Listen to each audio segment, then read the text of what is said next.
আপনি বঙ্গবন্ধুকে বিশ্বাসঘাতক বলেছেন। আমি আমার জায়গা থেকে বাংলাদেশের স্বাধীন বাংলাদেশের নাগরিক হিসেবে এর প্রতিবাদ জানিয়ে রাখলাম। শেখ মুজিবকে বিশ্বাসঘাতক বলায় জামায়াত নেতার উপর এভাবেই চড়েছেন যমুনা টিভির আলোচিত সমালোচিত উপস্থাপিকা রোকসানা আঞ্জুমান নিকোল। আপনাকেও বলে দেই সেটি বঙ্গবন্ধু না, আপনার কাছে হতে পারে। শুনেন, আপনি উপস্থাপক, আগে আমাকে শেষ করতে দেন। 4 ডিসেম্বর যমুনা টেলিভিশনের সাম্প্রতিক একটি লাইভ টক শোতে উপস্থাপিকা নিকোল ও ব্যারিস্টার শাহরিয়ার কবিরের তীব্র বাকবিতণ্ডা ব্যাপক আলোচনার জন্ম দিয়েছে। অনুষ্ঠানের সময় হাসিনা সজীব ওয়াজেদ জয় ও তার নানা শেখ মুজিবকে বিশ্বাসঘাতক আখ্যা দেন Shahriar. Hasina is a dead body, আর Joy never own this country. তার মার মতো, তার নানার মতো একটা বিশ্বাসঘাতক। সো বিশ্বাসঘাতককে আপনি ফোরের মধ্যে নিয়ে এসে যদি আলোচনার বিষয়বস্তু করতে চান, সেই বিষয়ে আমি আলোচনা করতে একদম নারাজ। এ সময় নিকোল শাহরিয়ারকে থামিয়ে দিয়ে অত্যন্ত কঠোরভাবে বলেন, বঙ্গবন্ধুকে বিশ্বাসঘাতক সংক্রান্ত মন্তব্যের বিষয়ে একজন নাগরিক হিসেবে প্রতিবাদ জানাচ্ছেন। আপনার প্রতি সম্মান রেখেই বলছি, বিজয়ের মাস চলছে, তো বিজয়ের মাসে যমুনা টেলিভিশনের সেটে দাঁড়িয়ে আপনি বঙ্গবন্ধুকে বিশ্বাসঘাতক বলেছেন। আমি আমার জায়গা থেকে বাংলাদেশের স্বাধীন বাংলাদেশের নাগরিক হিসেবে এর প্রতিবাদ জানিয়ে রাখলাম। নিকোলের এই মন্তব্যের পর ব্যারিস্টার শাহরিয়ার ক্ষুব্ধ প্রতিক্রিয়া জানান। তিনি অভিযোগ করেন, আলোচনার প্রসঙ্গে -4 তত্ত্ব উপস্থাপন করা হয়েছে এবং একই সাথে বর্তমান ও সাবেক রাজনৈতিক নেতৃত্বকে কেন্দ্র করে তীব্র সমালোচনা করেন। ওর বাবার মৃত্যুর সময় একটা লোক রাস্তায় নামেনি, আর জিয়াউর রহমান যখন মারা যায় তখন মানিক মেহবিনীতে লোক জায়গা দেওয়া যায়নি। সো রাজনৈতিক অপমৃত্যুকে আপনি আবার যদি -4 বলে নিয়ে আসার চেষ্টা করেন। এ সময় উপস্থাপিকা নিকোলের বিরুদ্ধে স্বৈরাচারী আচরণের অভিযোগও করেন শাহরিয়ার। এই অনুষ্ঠান কিভাবে চলবে সেটা আমি না, এটা বলবেন না, এটা স্বৈরাচারী কায়দা।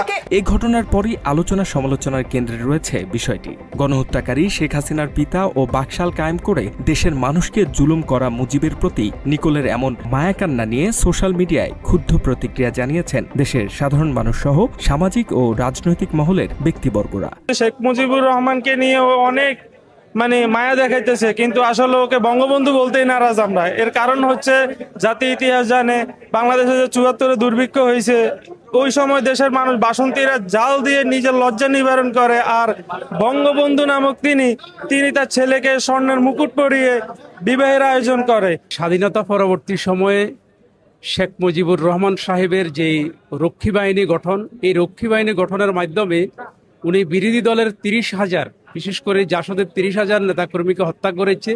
তার ভিতরে তো কোনো মানবতাই নেই।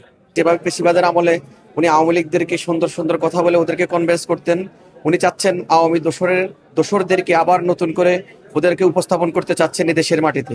তবে মুজিবের বন্দনায় কেন মেতে উঠলেন নিকোল?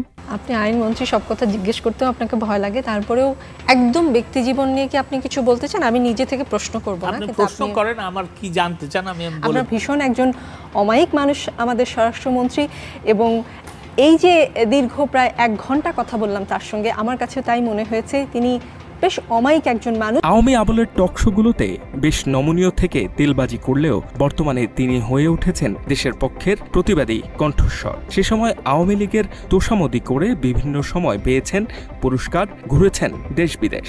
মাত্র 30% টাকায় জমির মালিক হয়ে নতুন বাংলাদেশের গড়ে তোলার স্বপ্ন দেখা বাংলা বসতি। সাবেক প্রতিমন্ত্রী মুরাদের সাথে এই উপস্থাপিকার গোপন ঘনিষ্ঠতা নিয়েও গুঞ্জন আছে। নিকোলের সাথে মুরাদের ব্যক্তিগত যোগাযোগ, মিডিয়ার আড়ালে থাকা সম্পর্ক এবং রাজনৈতিক প্রভাব কাজে লাগিয়ে সুবিধা নেয়ার অভিযোগও রয়েছে। সাবেক আইনমন্ত্রী আনিসুল হককেও টকশোতে ডেকে এনে পারিবারিক খোশ গল্পে মেতে ওঠেন নিকোল। আপনার পারিবারিক জীবন নিয়ে জানতে চাই, আমরা কিছুটা জানি, আপনি এর চেয়ে বেশি কিছু বলতে চান? আনিসুলের আইনমন্ত্রী হওয়ার গল্প শুনে তৃপ্তির হাসিতে ফেটে পড়েন এই উপস্থাপিকা। You have no choice. তিনি এখন যদি থাকতেন, দেখতেন আপনি আইনমন্ত্রী, তাহলে কত খুশিই না তিনি হতেন। তো উনি হতেন, আমি না।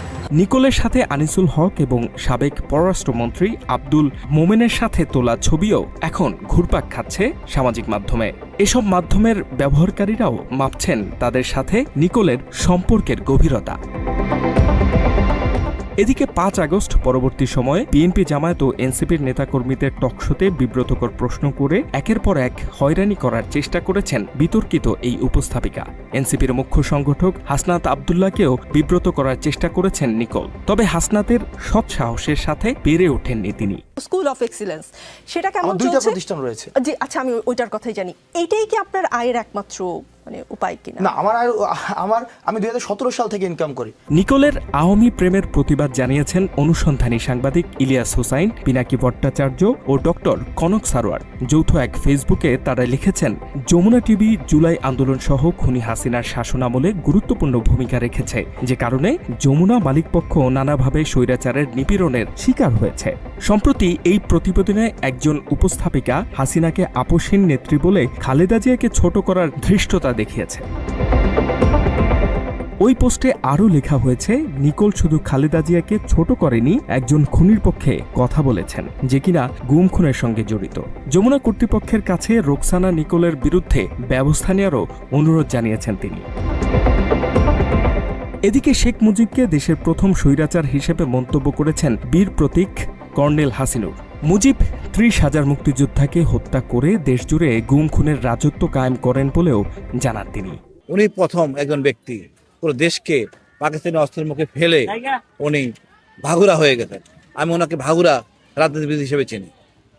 উনি ছিলেন প্রথম স্বৈরাচার এদেশের, যিনি বাকশাল সৃষ্টি করেন। তার আগে উনি 30,000 জাসদ অর্থাৎ মুক্তি বাহিনী এতে হত্যা করেন। এখানে যে শান্ত হন নাই, উনি ওনার এই সরকারি সম্পদ ওনার দলের লোকেরা লুটপাট করে ভোগ করেন। ওনাদের বাড়ি 32 নম্বর ওনার নিজের পয়সা করেন নাই, এই লুটপাটের সুবিধার জনক পজিশনে রেখে এগুলো করেন। ওনার আপাত মস্তকে উনি এমন কোনো কাজ করেন না, এমনভাবে শিক্ষিত না, উনি যোগ্য। 30,000 মুক্তিযোদ্ধা উনি মেরেছেন। তারপরে দেখেন সিরাজ শিকদার, গুম হত্যা, স্বজনপ্রীতি সবগুলি উনি সৃষ্টি করেন। ব্যারিস্টার শাহরিয়ার কবির এক প্রেস ব্রিফিংয়ে সাংবাদিকদের সাথে আলাপকালে বলেন, মুক্তিযুদ্ধ মানে শেখ মুজিব এবং মুজিব মানে মুক্তিযুদ্ধ বানিয়ে আউড়ে বাংলাদেশের ইতিহাস বিকৃত করা হয়েছে। তাজউদ্দিন থেকে শুরু করে শেরে বাংলা থেকে শুরু করে সোহরাওয়ার্দী থেকে শুরু করে মৌলানা ভাসানী থেকে শুরু করে আতাউর রহমান থেকে শুরু করে কারো কোনো অবদান না। এক অবদান, মুক্তিযুদ্ধ মানে শেখ মুজিব। সেখানে আমি ভালো করে বারবার বলছি, শেখ মুজিবুর সাহেবের অবদান আছেন, কিন্তু সে অবদানটা কি সেটা ইতিহাস মূল্যায়ন করুক। কিন্তু এই যেভাবে তাকে নবীর জায়গায় নিয়ে যাওয়া হচ্ছে, মানে 71 মানে শেখ মুজিব, এই জিনিসটা সম্পূর্ণ মিথ্যা। একসময়ের আওয়ামী দালাল ক্ষমতাকে প্রশ্ন করার দোহাই দিয়ে আবারও মেতে উঠেছেন দোসরদের বন্দনায়। দেশজুড়ে বিতর্কের সৃষ্টি করলেও উপস্থাপিকা রোকসানা আঞ্জুমান নিকোলের বিরুদ্ধে এখনও কোনো ব্যবস্থা নেয়নি যমুনা টেলিভিশন কর্তৃপক্ষ।